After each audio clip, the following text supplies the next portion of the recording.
Margaret Ethridge Knight, 1838 to 1914. Inventor. Paper or plastic? If the shopper asks for paper, the bagger takes a brown paper bag from the top of a neat stack. With a quick flick of the wrist, the bag opens up.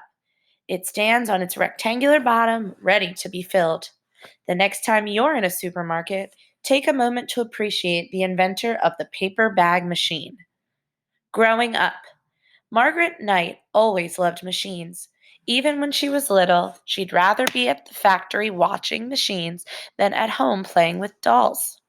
Margaret Knight was born in Maine in 1838. The men in her town worked at a factory called Amoskeag Mills. Her brothers and sisters also worked at the factory.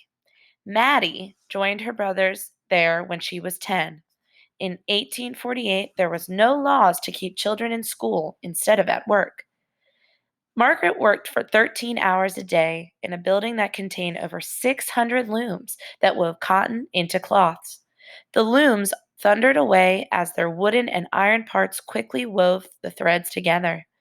The shuttle was the loom's bullet-shaped handle. Sometimes the shuttle flew off and caused terrible accidents. One of Margaret's friends had been hurt this way.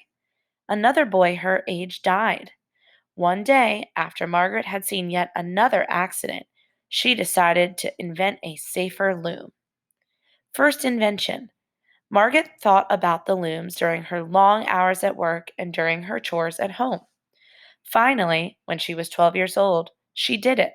She invented a safe shuttle. Instead of flying off when it came loose, Margaret's shuttle stopped and dropped. The invention was so good that the Amoskeag Mills added it to all of its looms. Later inventions. Margaret Knight kept on inventing. She worked for the Columbia Paper Bag Company. She worked on a machine to cut, fold, and glue the bottom of paper bags. Soon after, a visitor saw Knight's machine. He made a machine that looked like hers. She took him to court for stealing her idea. The man argued that no woman could possibly invent a machine. But Knight had kept careful notes.